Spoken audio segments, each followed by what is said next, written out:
ဘာလို့မလေးငါသမီးကိုရှုပ်လိုက်တာကွာရှုပ်ရမှာမင်းရဲ့ဟဲ့မီးဟိုဘယ်တော့ကြမလဲနိုင်ငံခြားမှာအလုပ်သားလုပ်မလို့လေဘယ်နိုင်ငံနေသွားမှာလဲကိုရီးယားတို့ဂျပန်တို့စင်ကာပူတို့အဲ့ဒါလုပ်သားလုပ်မှာအော်ရွာတွေကထွက်သွားလိုက်တဲ့လူအုပ်ကြီးကိုကြည့်လိုက်တာငါတို့ရွာထဲမှာအပြိုလူပြိုလက်ဖို့လူတော်ကြမအောင်မလားမသိပါဘူးဟဲ့ကြံပါသေးတယ်ဟဲ့ဘယ်သူတွေတော့ခလေးလေးတွေအသက်60ကျော်အဖိုးကြီးဖွားကြီးကြံသေးတယ်ဟဲ့အဲ့ဒါတော့နင်ပြောမှလားငါလည်းသိတယ်ဟဲ့တရွာမပြောင်းသူကောင်းမဖြစ်တဲ့တောင်းလိုက်အောင်မနော်အဲ့တီးချင်းနဲ့ကြတော့ပြောင်းဆိုရင်ရောဒီကောင်တော့ပွားကန်ကြီးလာမယ်နင်ဟောဒုက္ခပါပဲဟဲ့နေရလဲဒီမှာငါဝတ်ထားစားထားရင်လေနိုင်ငံခြားသွားမှာမဟုတ်လို့နော်ရွာမှာဆိုလို့ကတော့မြို့ကလက်ပန်းဖတ်လုံးနဲ့ကိုတီမဝင်းအမလေးကိုတီမဝင်းနိုင်ကြတော့နောက်တော့မဆက်သွားဘူးဘယ်ဟမ်ကြည့်ပါဦးကိုတီမဝင်းကနောက်တော့မဆက်သွားဘူးဘယ်ကိုတီမဝင်းတော့ကျမရဲ့ကိုတီမဝင်းလေဟောဒီမှာအမတရားဝင်းလည်းကြည့်ပါဦးလို့ကိုတီမဝင်းအမလေးအမတရားလုံးသူများတလောက်လောက်သွားနင်းဒီမှာလင်းလာယူနေတယ်ဒီတိုင်းသွားတယ်ဟမ်အဖေကနောက်ကျလို့ပြောနေအောင်ကိုတီမဝင်းကိုတီမဝင်းသမင်းသွားလို့လေအခုချိန်ကြီးမလာဘူးဘိုက်ကဆာလာပြီကွာအဖေဟမ်စောင့်ရကြတယ်သမင်းသွားလို့ဒါလောက်တောင်ပဲကြာလားရွာထဲမှာလူတွေမရှိတော့ဘူးအဖေရဲ့ဟောဒီဘောလူတွေမရှိတော့ဘူးဆိုဖေကိုချက်ပြုတ်ကျွေးမဲ့လူလည်းမရှိတော့ဘူးလေဟင်ဟဲ့ဒါတော့ရွာတွေကလူတွေကငါ့ကိုထမိတ်ချက်ကျွတာမဟုတ်ဘူးလေနင်တို့ညီမတွေကငါ့ကိုထမိတ်ချက်ကျွတာလေသူတို့ဘယ်သွားလေနင်တို့ဘာလို့နောက်ကြတာလဲလို့ငါမင်းနေတာအဖေရဲ့အကုန်လုံးကနိုင်ငံခြားသွားကုန်တော့သမီးတို့ကလမ်းမှာစကားလေးပြောနေလို့နောက်ကျသွားတာဟောသူတို့နိုင်ငံခြားသွားတယ်ဘာဆိုင်လဲကုန်နဲ့သမီးတို့ရွာတငယ်ချင်းတွေဆိုတော့သမီးတို့ကလည်းသွားချင်တာပေါ့အားကြတယ်မမမသွားပါနဲ့မမသွားလို့မရှိဘူးအဖေသမီးနိုင်ငံခြားသွားချင်လို့သမီးတို့နိုင်ငံခြားပို့ဝေးပါလားငါသွားမယ်မမဘာသွားလို့မလဲအဖေကိုချက်ပြုတ်ကြွေးရမယ်လေကိုတင်မောင်ခင်းကြောင်နဲ့သွားချင်ကိုတင်မောင်ရဲ့ဘာဖြစ်မမမသွားနဲ့နော်ညီမအမကြီးအမေရတယ်ငါသွားမယ်မမလည်းအဆင်မပြေပါဘူးမမသွားဒီမှာစားရေးတော့ရအဆင်မပြေဘူးမမတော်ကြပါတော့အမလေးနင်တို့နိုင်ငံခြားသွားတာလွယ်တယ်များအောင်မေးနိုင်ငံခြားသွားတယ်ဆိုတာစားတာတောက်တာနေတာထိုင်တာလွယ်တာမဟုတ်ဘူးသမီးရဲ့ကတ်တော်ပြီကွာဟိုဘိုက်ရမ်းစားနေပြီဖေးဒီမှာငပိရတို့ကြရင်နဲ့ဖွယ်ဖွယ်ရာနဲ့စားမယ်ဟုတ်ပြီခမီကူအခုပြီမယ်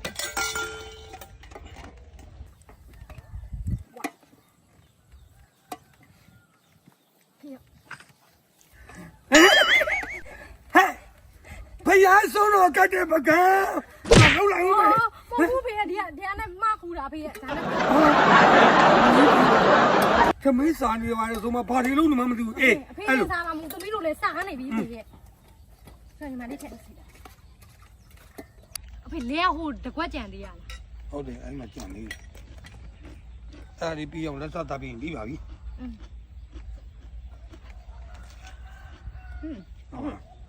ခွာရကောင်းနော်ဒီနေ့ငါသမီးလောက်လာတုတ်ကြတယ်စုံတယ်ဗျကောင်းတယ်ငပိရတယ်တော့ကောင်းတယ်လက်ဆက်ဆက်လေးသမောင်ကျော်လည်းပါကောင်းအားကြောင့်ပြောတာမမလက်ရအဖေကအဆင်ပြေတယ်လို့မရဲ့ဆက်ရပါလားအိမ်မှာနွားတွေရောအစာကျွေးခဲ့လားကျွေးခဲ့ရဖေမဖေဆက်ရတယ်တော့နာ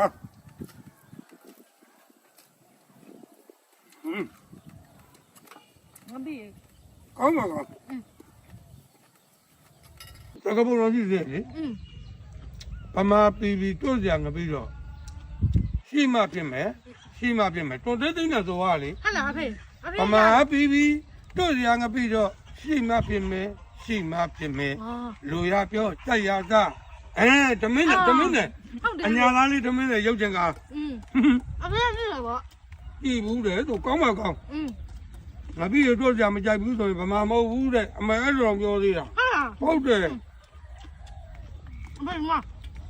ဝေးရောက်ဟာဝေးရောက်ရကဂျိုးကြဘယ်ဂျိုးကြလဲဖေဘယ်ဂျိုးမှန်းကိုမသိဘူးဒါပြီးအဖေဟိုခွက်လေးလက်ဆောက်လိုက်မယ်နော်အဲ့လိုလေသမင်းမိန်သားလိုက်ရမှာ ဟောနင်တို့ရေကွက်ပေါက်ကြီးလားဟလားရေကိုမရှိတော့ဘူး လုံးနဲ့ယူလာရတာဖေ အေးနင်တို့ညီမတို့ကအကုန်လောပဲစာစလူကိုခါအောင်လောနေတာဟဲ့လက်တော့ကော ရအဖေ ဟဲ့အမေအဲ့ဒါလက်တော့လား အဖေတော့တဲ့ကမန်းကရန်ထွက်လာတာအဖေပါတာနဲ့တုတ်လိုက်ပါအဖေဟာနဲ့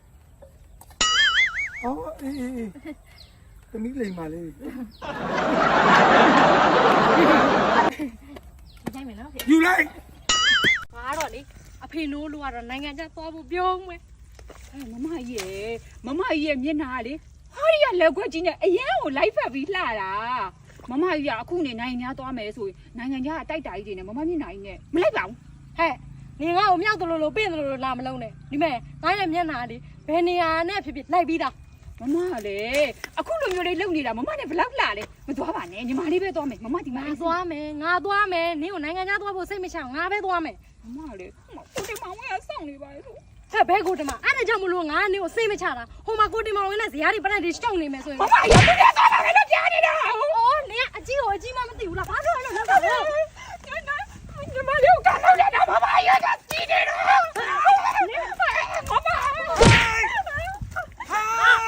ကြီးကိုအကြီးမှမသိဘူးလားကြီးကိုအကြီးမှမသိဘူးလားဟမ်မမပဲဒါကြောင့်ဥစ္စာမမယ် ဟာတော်ထားစားဘာတွေဖြစ်နေလဲမသိဘူးကွာငါစိတ်ညစ်တာအော်ညီမနဲ့ကအဲ့လိုရံဖြစ်เสียလားဟမ် အဲ့ရှိရှိနေလေ ကြားတော့မယ်ဆိုမမရသူသွားမယ်ပဲပြောနေတယ် တော်ပစပိတ်သားမတ်တီရွှေရဲ့နေသမီးတွေကိုလာကြည့်ပါအောင်နေပြောတော့လေငါ့ကိုနေသမီးတွေကအရန်ချစ်တဲ့ဂယုစိုက်တဲ့ဆိုငါမြစ်တာတွေကိုသူတို့မြင်နေဆို ဘယ်မြင်မမလဲအဖေကမဲနေအောင် ငါအခုထုံးထုတ်ပေးရတော့မယ်ဟဲ့ပါဟဲ့အမလေးကွာရှင်းလူကြီးစကားမြမှန်လိုက်တာဟမ်သမီးတစ်ကောင်နွားတစ်ထောင်နဲ့အခုကသမီးကနှစ်ကောင်ဆိုတော့နွား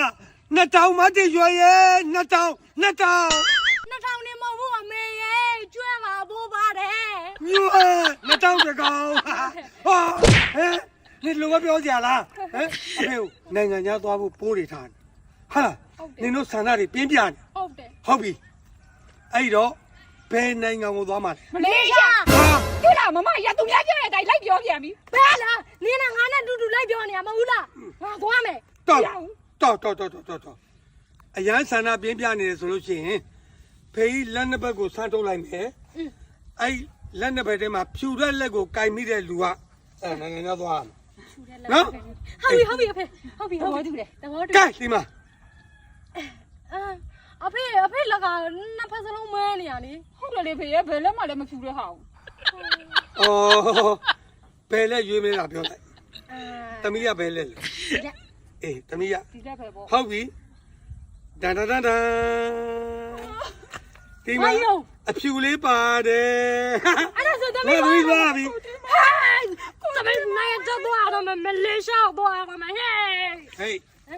ညမြတရလုပ်ပေးတာနော် ဟုတ်ဖေ ညမြတရလုပ်ပေးတာညီမလေးစိတ်မစင်းရဲစင်းနဲ့မမကြီးလည်းစိတ်မစင်းရဲစင်းနဲ့ ညီမလေးရဲ့စိတ်အဲ့လောက်မညစ်ပါနဲ့အမကြီးကဟိုရောက်လို့ရှိရင်တေချာအလုပ်တွေကြိုးစားပြီးကျွေတွေလည်းဆင်ပေးမယ် ကိုတင်မောင်ဝင်နေ ဘယ်ကကိုတင်မောင်ဝင်းလဲ ဟိုမဟုတ်ဖေဟို agency က ဟို agency ရတဲ့ကိုတင်မောင်ဝင်း ဟောအေဂျင်စီကကိုတင်မောင်ဝင်းနဲ့ရင်းနှီးနေကြတယ်ပေါ့ ဟောရင်းနေတယ်သူမကရင်းနေတယ်ဖေရသမီးနဲ့တိတ်မသိဘူး ဟုတ်လားဒုက္ခပါ ဖေရောကိုင်း အေးဟာ ဖေဒီကို ဘာအေးဟူကွာအခုဒီမှာ အောက်ထုတ် ဟာအော်ငါ့ကိုထီအောင်မယ်အေးမင်းလည်း ပြီပါတယ်ရဖေရသွားရအောင် အော်လူဘာမလို့ယူနေဦးမာယာကြီးနေ ဘာမှမလို့ ဒီသွားလို့ချင်းဟိုရောက်နေဖရာတရားတော်မင်း ဟာစိတ်ချပါဖေရဖေရတရားမမေ့နဲ့ချစ်ရင်ဘယ်နေရရအောင်ငါတို့ 哦 ဖေရ 哦哦，你如果说那么苦，都干嘛？啥子呀呀，给带路多了，不年年呀， စိတ်ချပါဖေရ 不能那么苦。 စိတ်ချအဲ့ဆိုသူသမီးသွားပြီနော် 走，我们这样 တက်တာနော် ဘယ်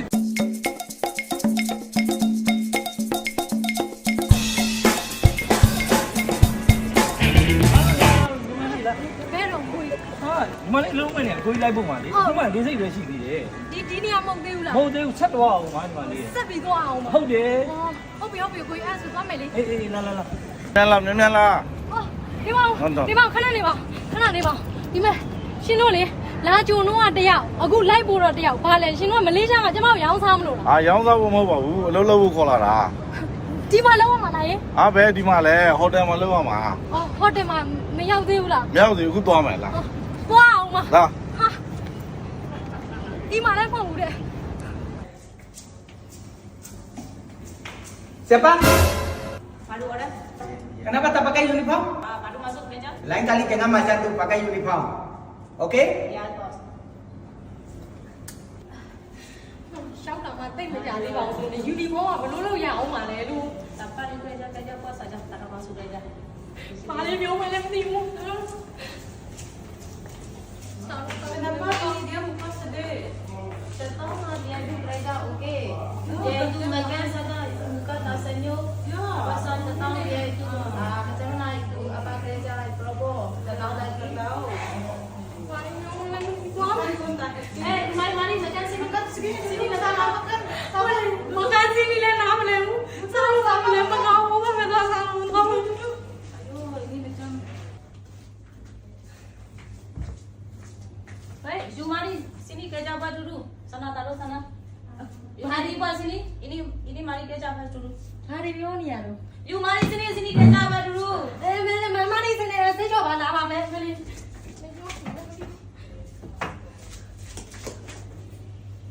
Okey. အာ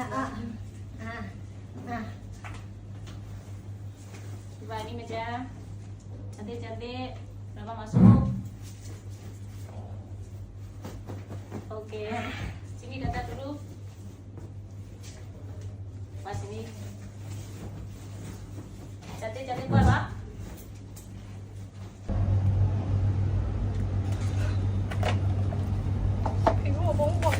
မလေးရှားတော့လွတ်လိုက်တာပဲအဆင်ပြေလားမပြေလားမသိဘူး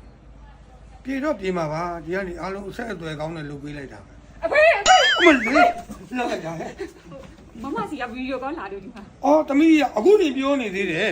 သမီးရေအဆင်ပြေလား အဆင်ပြေပါလေဖေရဲ့ ဟမ်နင်အဆင်ပြေလားပြောတယ်မျက်နှာလည်းမကောင်းပါလား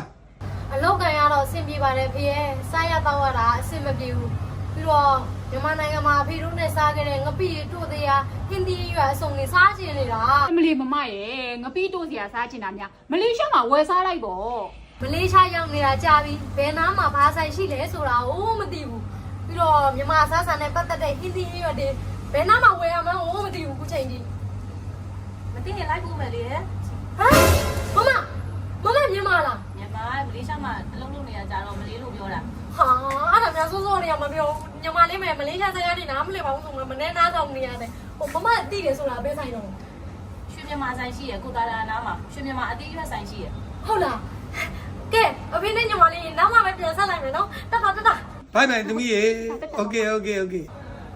ဟိုအဲ့ဒါညီမအသေးရွက်တွေရောက်လာ မြန်မာအသေးရွက်တွေရောက်တာအလုပ်ပြီးတော့လည်းလိုက်ဖို့မယ်လေနော် သိကြတယ်နော် သေးကြတယ် အဖေလေးတော့ပါသေးရဲ့အဆန်ကြီးကမြန်မာလိုပြောလိုက်သိနေပြီ အလုပ်ပြီးတော့လည်းလိုက်ဖို့မယ်နော် ဟုတ်ပြီဟုတ်ပြီဟာ ညာခွင့်ပြီးတော့ဘယ်ခွင့်လိုက်ရင်ရွှေမြန်မာဆိုင်ရောက်ပြီ ဟာအေးလာတော့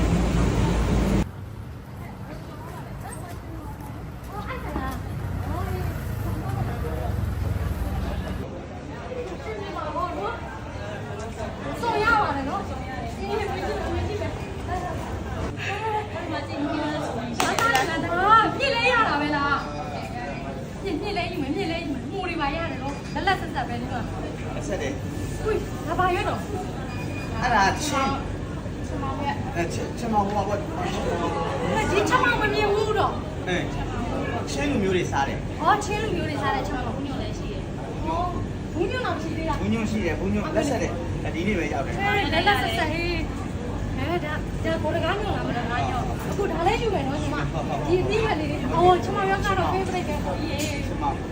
အခုချက်မောင်နဲ့သိခဲ့ပြီ ။ နော် မက်ဆီ သိ ။ကောင်းပြီခဏလေးလေး။မဆိုင်ရေဟိုကချင်းယူလာခဲ့ဟိုက ဒီမှာတို့စရာလည်းအစုံနေမှလားကစိုးရပါရှိသေးတယ်နော် ဒီမှာဟိုကဝေးတော့ ဟာဂွေးတော့ပါရှိသေးလားမိုက်တယ်ဟေး ဝေးတော့တစ်စီးမှာချင်တယ် လေးချာမှာအဲ့လောက်ဆိုတော့ဘာလို့ငါ့ကိုမပြောတာတော့စောစောတွေကခေါ်နိုင်ဒီလောက်စင်မပြေစရာအကြောင်းကို ။ဟုတ်ဒီဘက်ကို ဘူးဒီလေးတစ်လုံးတော့ โอ ထည့် เค ပြီး ။ဟောစားမဆိုင် ပျောက်ပြီးတို့စားချင်လို့နော် ဒါလေးတစ်လုံးတော့ညီမလေး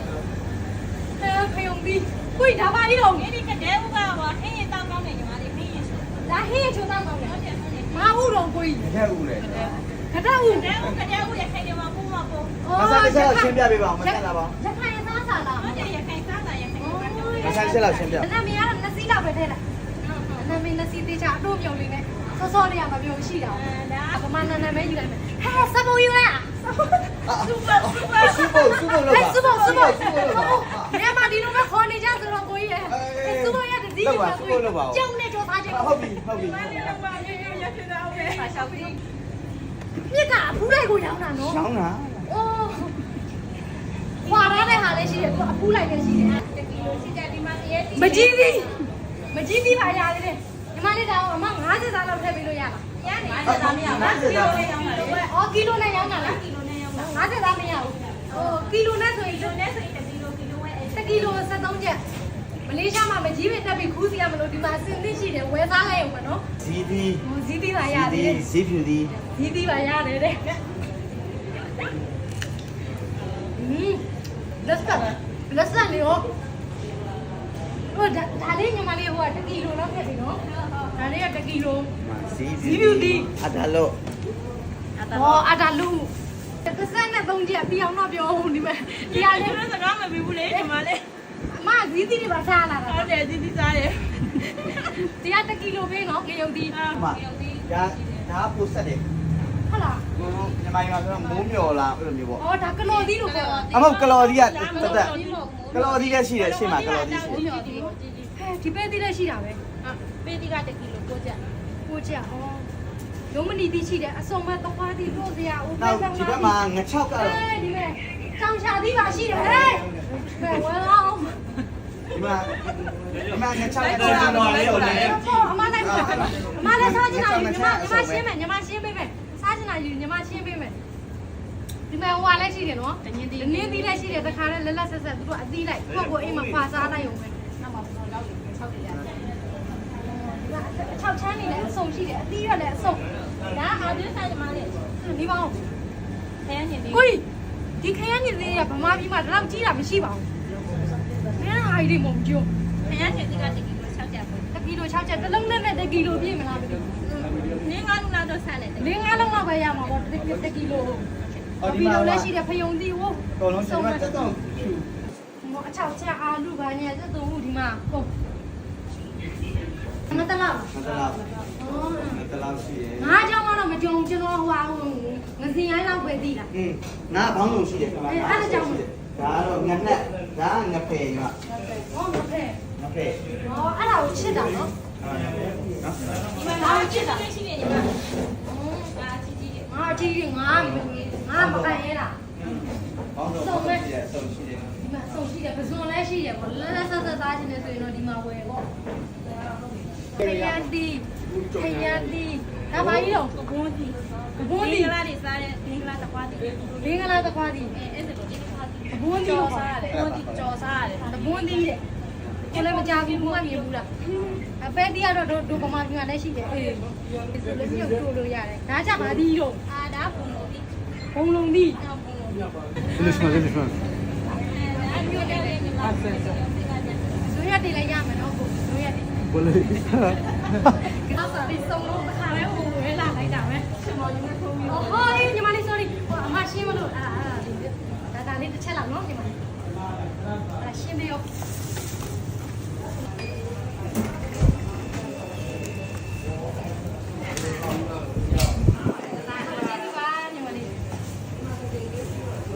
လောက်ရိုင်းဝင်လာလိမ့်ကြတယ်အဲ့ဒါမလားတန်းမလေးရှင်းပြပါ ဟောမြန်မာတင်လာလေးခဏလေးအခုမြန်မာရွှေဆိုင်လည်းရှိသေးတယ် ရွှေဆိုင်မှရလေးလား ဟောတော့မြန်မာရွှေဆိုင်နောက်မြန်မာပြည်ရွှေတွေပေါ့နော်အဲ့ဒါမျိုးဝင်ကြည့်တော့ခဏဝင်ကြည့်ပါပေါ့ မြန်မာပြည်ရွှေတွေကိုဒီမလေးရှားမှာလာဖွင့်တာပါ ဟုတ်တယ် အဲ့ဒါဆိုရင်တော့အတော်ပဲကျွန်တော်မြန်မာလေးကလေအဲ့မှာရွှေမားနေတာနဲ့အဲ့ဒါဝယ်လိုက်အောင်မယ် ကောင်းပြီကောင်းပြီကောင်းပြီ ဝင်ကြည့်လိုက်မယ်နော်လက်စုပ်လေးလေးတစ်ချက်ပြတ်ကြည့်လို့ပဲစစ်တယ် လက်စွပ်လေးတွေက ရွှေပါတစ်ခါလေးလုပ်လို့ရတယ် လက်စွပ်လေးတွေကလည်းမနစင်းဆိုလို့ရှိရင်လည်းဖက်ကန်ချစင်းပေါ့နော် ဟောဖက်ကန်ကြောက်စိတ် ကိုပဲသုံးတယ်ပေါ့နော်လို့ရှိရင် certificate ပါရှိတယ် certificate တွေပါရှိတယ်။အော် ဘာလို့ထုတ်စိတ်ဖြစ်ကြောင်းပေါ့နော် အဲ့ဒါဆိုဝေးကြည့်လိုက်ပြီနော်။ဟဲ့လှလိုက်တာအရာ ဟာလေပဒများဆိုလို့ရှိရင်လည်းမဟုတ်ပုတ်တဘာဝပဒများလေးအဲ quality အကောင့်လေးတွေကိုပဲသုံးပေးထားတာပါဇိုင်း ရွှေ လေး ဝင်းနေရပဲနော် ဒါပေမဲ့ဒီကောင်ရွှေမိန်နေပြီအကိုတို့မှာဂရိတ်ရှိတယ်အယောင်အဲ့ပါရှိတယ် ။အော်ဟုတ်လားဟုတ်ပါလေ။ဟိုညီမကလေဒါဝယ်ထားတာကြာပြီအယောင်တွေကလည်းမှိန်နေ။အကူကြီးတို့ကလည်းစွတ်ကြည့်လိုက်တော့နည်းနည်းလေးဟိုကအယောင်တော့ရော့။ဟိုကလေဟိုအယောင်မတင်ပြီးသေးရတယ်။အော်အဲ့ဒါဆိုရင်လေညီမလက်စွပ်လေးပါအယောင်တင်ပြီးပါလား ဟုတ် ။ဟိုဒါနဲ့လေဟိုပသိမ်မလောက်တာ အေးလောက်တာဒီမှာကြည့်အကိုတို့ဆိုင်ရရွှေတွေက14ပဲဆို14ပဲ15ပဲဆို15ပဲအတိအကျပါနော်ကိုတို့ကဒီစက်နဲ့ပါတခါတည်း certificate ပါထုတ်ပေးတယ်အဲ့ဒီရွှေရဲ့ quality ပြည့်မီကြောင်းပေါ့အဲ့ဒီခါကျတော့ဟိုတခြားနေရာတွေမှာဝယ်ရတယ်လို့မျိုးကိုဒုရတန်တရားဖြစ်เสียမလို့ကိုကဟာဒီက15ပဲလားမသိ14ပဲလားမသိ13ပဲလားမသိဟိုလိန်ရောင်းတာတွေလည်းအများကြီးရှိတာပေါ့ online တို့ဘာလို့အဲ့လိုမျိုးတွေလည်းရှိတယ်ကိုတို့ကဒီမှာဆိုင်နဲ့ရောင်းတဲ့အတွက်ကို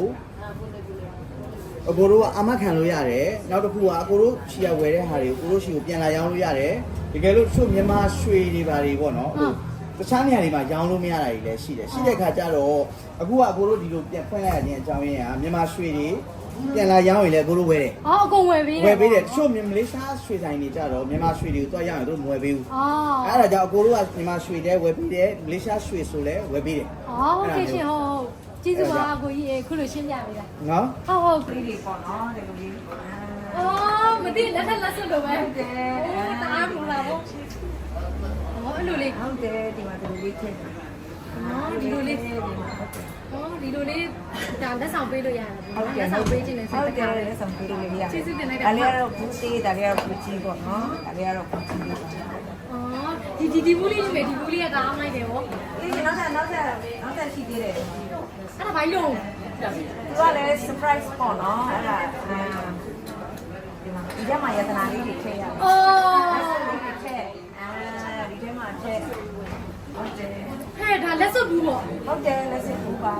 ဒီထဲမှာတွေထည့်ပြီးမှနော် ကြည့်ရလားမင်္ဂလာဆောင်လေးမတိုင်ခင်မှာလေးဟိုကောင်လေးတွေကောင်မလေးတွေကိုလေ Will you marry me ဆိုတာအဲ့ဒါလေးဆိုဒါလေးအဆင်ပြေ ဟုတ်တယ်ဟုတ်တယ် ညီမလည်းတောင်းမဲ့သူမရှိသေးပါဘူး။ဒါပြန်ထားလိုက်မယ်နော်။ဟိုဒီပြန်လေးတော့ယူနေမယ်။ဒါလေးအဲ့ဒါလေးနဲ့လေညီမဆွဲကြိုးလေးနဲ့လက်စွပ်လေးကိုအကြောင်းပြန်နေပြီးတော့ဟိုပရိတ်လေးနဲ့တခြားလေးဆက်ပြီးအချိန်ကြာကြီးစောင့်အောင်ပါ မဆောင်းအောင်မိုက်7မိနစ်ပဲစောင့်နော် 7 minutes ပဲအဲ့ဒါဆိုလုံးလိုက်တော့မှာလုံးလိုက်တော့မှာဟင်းသီးရတဲ့ညို့ကုန်ပါဆိုမလေးရှားမှာရှိတဲ့ရွှေညီမတွေအတွက်အသီးထက်အစုံနဲ့ရွှေတွေကိုဝယ်ယူအားပေးခြင်းလဲဆိုရင်အခုလိမ့်စာအောင် ကိုယ်တည်းမိုက်တင်းအနည်းပေါ့နော်မိုက်တင်းကိုကြော်လာလို့ရှိလို့ရှိရင်ဘယ်ဘက်ကိုချိုးလိုက်ရောက်ပြီရွှေမြန်မာဆိုင်ပေါ့ ရွှေမြန်မာမှာအသီးထက်အစုံနဲ့ရွှေတွေကိုလာရောက်အားပေးလို့ရပြီနော်